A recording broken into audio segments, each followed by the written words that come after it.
আসসালামু আলাইকুম, সবাইকে আবারও ওয়েলকাম জানাচ্ছি আমার আজকের নতুন এপিসোডে। আজ আমি আপনাদের সাথে শেয়ার করব চুলায় তৈরি 1.5 পাউন্ডের চকলেট বার্থডে কেকের রেসিপি। এই কেকটি বানাতে যেমন সহজ, খেতেও কিন্তু ভীষণ মজার। আমার আজকের এই রেসিপিটি ফলো করে বাসায় কেক বানালে ভীষণ সফট আর স্পঞ্জি একটি চকলেট কেকের রেসিপি তৈরি করতে পারবেন। আর আমার আজকের এই ভিডিওতে কেকের বেস থেকে শুরু করে ডেকোরেশন পর্যন্ত A to Z দেখানোর চেষ্টা করেছি। তাহলে চলুন দেখে নেওয়া যাক কিভাবে তৈরি করতে হয় চকলেট বার্থডে কেক। প্রথমে আমি চকলেট বার্থডে কেকের বেস তৈরি করার জন্য শুকনো উপকরণগুলো চেলে নিব।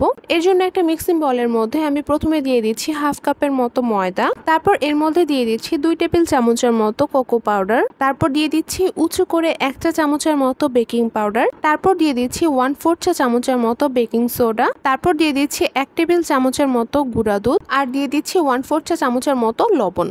এখন এই সমস্ত শুকনো উপকরণগুলোকে খুব ভালোভাবে চেলে নিতে হবে। শুকনো উপকরণগুলো 2 থেকে 3 বারের মতো চেলে নিলে বেশি ভালো হয়। আমি অফ ক্যামেরায় আরো 2 থেকে 3 বারের মতো এগুলোকে চেলে নিয়েছিলাম।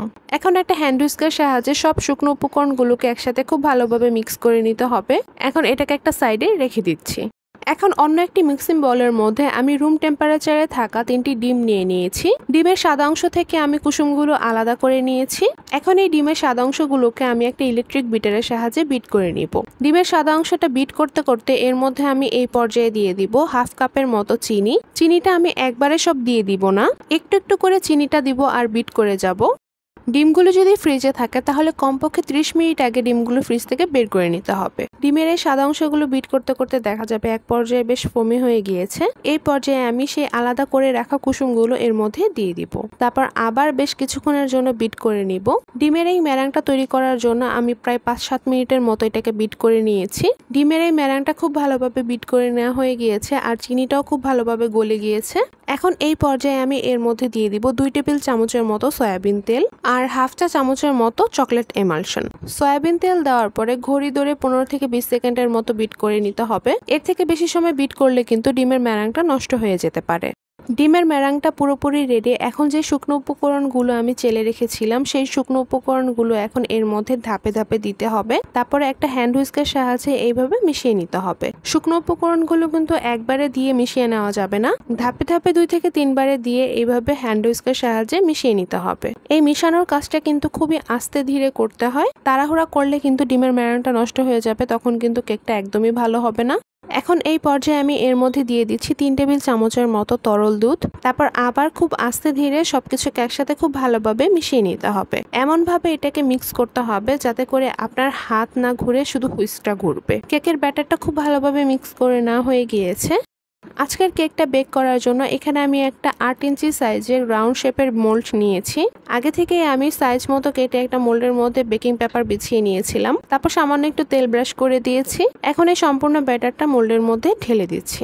সম্পূর্ণ ব্যাটারটা মোল্ডের মধ্যে ঢেলে নেওয়া হয়ে গেলে এইভাবে একটু ট্যাপ করে দিতে হবে যাতে করে ভিতরে কোনো এয়ার বাবল থাকলে এটা বের হয়ে আসে। আর একটা শাসলিকের কাঠি দিয়ে এইভাবে ফিল আপ করে দিচ্ছি। আজকের কেকটি আমি চুলায় তৈরি করব। এর জন্য চুলায় আমি আগে থেকে একটি হাঁড়ি বসিয়ে রেখেছিলাম আর 10 মিনিটের জন্য প্রিহিট করে নিয়েছি। হাঁড়ির মধ্যে আমি একটা স্ট্যান্ড বসিয়ে দিয়েছি আর এখন এই স্ট্যান্ডের উপরেই আমি মোলটা বসিয়ে দিব। তারপর ঢাকনা দিয়ে ঢেকে দিচ্ছি আর ঢাকনায় যদি কোনো ছিদ্র থাকে তাহলে সেটা অবশ্যই বন্ধ করে দিতে হবে। এখন চুলার লো আছে, এটাকে বেক করে নিতে হবে 20 থেকে 25 মিনিটের জন্য। আমার এই কেকটা বেক হতে প্রায় 30 মিনিটের মতো সময় লেগেছে। এখন আমি একটা শাসলিকের কাঠি দিয়ে একটু চেক করে নিচ্ছি কেকটা হয়েছে কিনা। কেকটা পুরোপুরি বেক হয়ে গিয়েছে। এখন আমি এই কেকটাকে স্বাভাবিক তাপমাত্রায় কিছুক্ষণের জন্য রেখে দিব ঠান্ডা হওয়ার জন্য। আর অন্যদিকে আমি কেকের ফ্রস্টিংটা রেডি করে নিচ্ছি। এর জন্য আমি একটা মিক্সিং বলের মধ্যে 1 কাপ আর 1/4 কাপের মতো হুইপ ক্রিম নিয়ে নিলাম। আর তারপর এর মধ্যে দিয়ে দিচ্ছি 1 চা চামচের মতো ভ্যানিলা এসেন্স। এখন একটা ইলেকট্রিক বিটারের সাহায্যে এটাকে বিট করে নিচ্ছি। প্রথমে আমি কিছুক্ষণের জন্য লো স্পিডে বিট করে নিব, তারপর 2-4 মিনিট পরে মিডিয়াম স্পিডে বিট করে নিব। এই ক্রিমটা খেতে এমনিতেই মিষ্টি হয়, এর জন্য এর মধ্যে আমি আর আলাদা করে আইসিং সুগার দিচ্ছি না। আপনারা যদি কেউ এর মধ্যে আইসিং সুগার দিতে চান তাহলে 3 টেবিল চামচের মতো আইসিং সুগার দিয়ে নিতে পারেন। আর কেকের জন্য যখন ফ্রস্টিং করবেন তখন কিন্তু অবশ্যই ক্রিমটা 48 ঘন্টা আগে ফ্রিজে রেখে ঠান্ডা করে নিতে হবে। বিট করতে করতে ক্রিমটা পুরোপুরিভাবে স্টিফ হয়ে গিয়েছে, তার মানে ক্রিমটা পুরোপুরি রেডি। কেকটা পুরোপুরি ঠান্ডা হয়ে গিয়েছে। এখন একটা ছুরির সাহায্যে মোল্ড থেকে কেকটা ছাড়িয়ে নিচ্ছি। মোল্ড থেকে কেকটা বের করে নিলাম, তারপর কেক থেকে বেকিং পেপারটা তুলে নিচ্ছি। এখন একটা ব্রেড নাইফ দিয়ে কেকটাকে 2 ভাগে ভাগ করে কেটে নিচ্ছি। আমি 2 ভাগে কেটে নিচ্ছি, আপনারা চাইলে 3 ভাগেও কেটে নিতে পারেন। এই তো কেকটাকে আমি 2 ভাগে কেটে নিয়েছি। আমি আপনাদেরকে একটু দেখিয়ে দিচ্ছি যে কেকটা কত বেশি সফট হয়েছে। কেকের এই পিসটাকে যদি আমি কাগজের মতো ভাঁজও করি তারপরেও কিন্তু কেকটা ভেঙে যাচ্ছে না। এখন আমি কেকটাকে ডেকোরেশন করে নিব। এর জন্য এখানে একটা কেক বোর্ডের মধ্যে সামান্য পরিমাণে একটু হুইপ ক্রিম লাগিয়ে নিলাম। তারপর কেকের একটা লেয়ার এর মধ্যে বসিয়ে দিচ্ছি। এখন আমি এই কেকের উপরে কিছুটা সুগার সিরাপ লাগিয়ে দিচ্ছি। সুগার সিরাপটা আমি কিভাবে তৈরি করেছি তাই স্ক্রিনে লেখা আছে। সুগার সিরাপটা দেওয়া হয়ে গেলে তারপর আমি এই লেয়ারের উপরে হুইপ ক্রিম দিয়ে দিচ্ছি। আমি একটা পাইপিং ব্যাগে ভরে তারপর হুইপ ক্রিমটা এভাবে দিয়ে দিচ্ছি। হুইপ ক্রিমটা দেওয়া হয়ে গেলে তারপর একটা স্প্যাচুলার সাহায্যে খুব ভালোভাবে সমান করে দিচ্ছি। হুইপ ক্রিমটা যেন সব দিকে একদম সমানভাবে স্প্রেড করা হয় সেদিকে খেয়াল রাখতে হবে। তারপর আবার আরেকটা কেকের লেয়ার এর মধ্যে বসিয়ে দিলাম। তারপর এই কেকের লেয়ারের উপরে আবার কিছুটা সুগার সিরাপ দিয়ে দিচ্ছি। সুগার সিরাপটা দেওয়া হয়ে গেলে তারপর আবার পাইপিং ব্যাগের সাহায্যে হুইপ ক্রিমটা এভাবে দিয়ে দিচ্ছি। তারপর কেকের সাইড দিয়েও আমি এভাবে হুইপ ক্রিমটা দিয়ে দিচ্ছি। এইভাবে করে আমি পুরো কেকেই উপরে এবং সাইডে হুইপ ক্রিম লাগিয়ে দিচ্ছি। তারপর একটা স্প্যাচুলার সাহায্যে প্রথমে কেকের উপরে তারপর সাইডে এইভাবে সমান করে দিচ্ছি। স্প্যাচুলার সাহায্যে কেকের চারদিকে এবং উপরে সমান করে দিয়ে তারপর একটা স্ক্র্যাপারের সাহায্যে এভাবে টেনে টেনে উপরটা সমান করে দিচ্ছি। তারপর আরেকটা স্ক্র্যাপার দিয়ে এভাবে সাইড দিয়ে একটু ডিজাইন করে দিচ্ছি। আর কেকের উপরটা এভাবে টেনে টেনে সমান করে দিচ্ছি। এখন কেকের মাঝখান বরাবর একটা ছোট মোল্ড নিয়ে এভাবে একটা গোল শেপের ছাপ বসিয়ে দিলাম। তারপরে এই ছাপের উপরে আমি একটা ডিজাইন করে নিচ্ছি। আমি স্টার নোজেলের সাহায্যে এভাবে একটু ডিজাইন করে নিচ্ছি।